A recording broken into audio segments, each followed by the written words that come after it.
भगवान श्री राम वनवास में जाने के लिए गंगा के किनारे पहुंचे। सुबंत जी महाराज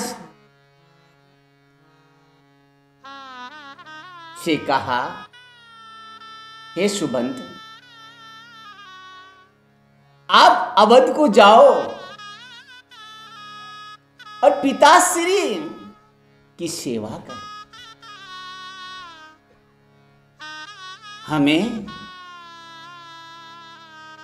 आगे मार्ग पे जाने दो। सुबंत जी महाराज इतने व्याकुल हो गए, तन की शुद्ध नहीं, मन की शुद्ध नहीं, बेचैन हो गए हैं। रथ में शरीर पड़ा हुआ है, लेकिन पैर चलने को तैयार नहीं। आज अवध जाने के लिए सुबंत जी महाराज बड़े दुखी हो रहे हैं कि मैं राजा दशरथ जी महाराज को क्या जवाब दूंगा। महाराज ने कहा था कि भगवान श्री राम को इधर उधर लेके जाओ और संध्या से पहले वापस ले आना, पर्ण पूरा हो जाए। मैं कैसे जाऊं? रोने लगे, बेचैन हो गए। भगवान श्री राम ने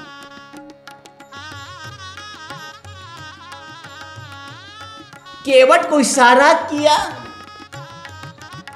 गोस्वामी जी, तुलसीदास जी ने लिखा, मांगी नाव केवट आना, मांगी नाव केवट आना। अरे केवट भैया, नाव लाओ, हमें गंगा पार करना है। लेकिन आज केवट भी भगवान को मना कर रहे हैं। हे प्रभु, मैं आपको जानता हूं, आप बड़े मायावी हैं। मैं असमर्थ हूं, क्योंकि केवट पूर्व जन्म के कर्म को जानते थे। केवट ने कहा, हे श्री राम, आपके चरण रज में इतनी शक्ति है। मैंने सुना है कि पत्थर से भी नारी बन जाती है। आपने पाषाण शिला को छुआ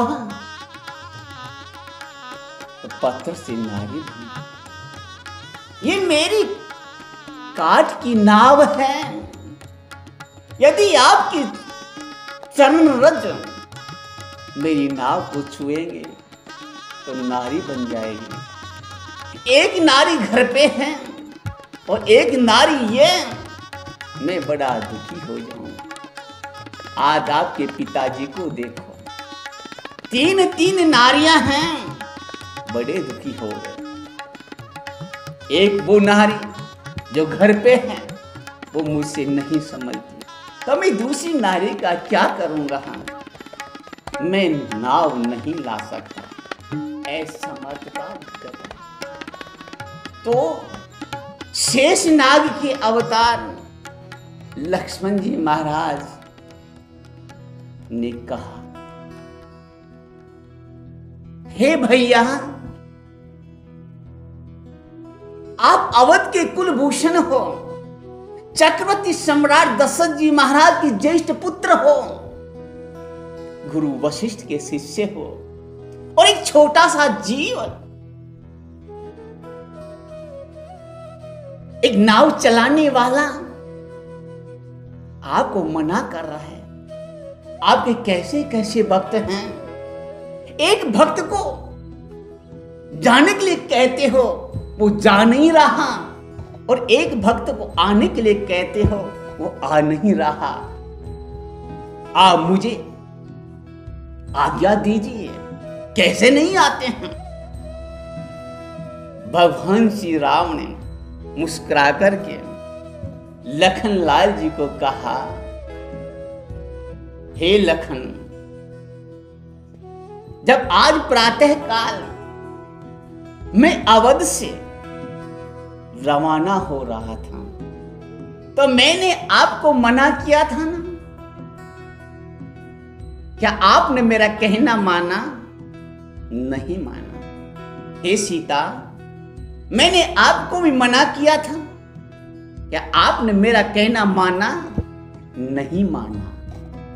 जब प्रातः काल जब मेरी यात्रा प्रारंभ हुई तो आप दोनों ने मेरा कहना नहीं माना, तो अब ये कैसे मानेंगे? पूरी यात्रा ऐसे ही गुजरेगी। अर्थात जब सुबह सुबह के समय में बूढ़ी बट्टी खराब हो जाते हैं तो फिर कैसे लाभ होगा? कैसे प्रभु का आशीर्वाद मिलेगा? हर जीव को प्रातः काल उस परम पिता परमात्मा का सानिध्य प्राप्त होना चाहिए, उसकी शरणागति मिलनी चाहिए। किसी ने मेरे से कहा है, महाराज मैं 5 बजे उठ जाता हूं। मैंने कहा क्या करते हो? वो उठ करके रसोई में जाता हूं, चाय बनाता हूं, 6 बज जाती है। फिर मेरी धर्म पत्नी को जगाता हूं, चाय पिलाता हूं, झाड़ू पोंछा लगाता हूं, इधर उधर टहलता हूं, 8 बज जाती है। मैंने कहा फिर क्या करते हो? और फिर मैं स्नान करता हूं। फिर क्या करते हो? फिर मंदिर जाता हूं, भगवान की पूजा करता हूं। मैंने कहा कि आपके भाग्य फूट गए, आपका 5 बजे उठना बेकार है, व्यर्थ है। कैसे है? क्योंकि जो काम आपको पहले करना था वो आपने किया नहीं, और जिस काम को आपने आपको बाद में करना था उसको आपने पहले किया।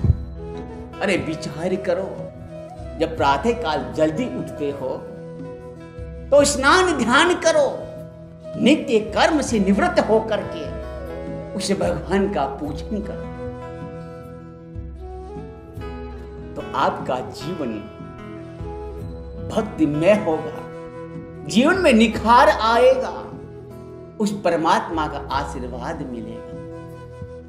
और प्रातः काल ही यदि इधर उधर भटक गए तो पूरे दिन तक भटकते रहोगे, ये जीवन व्यर्थ गवा दोगे।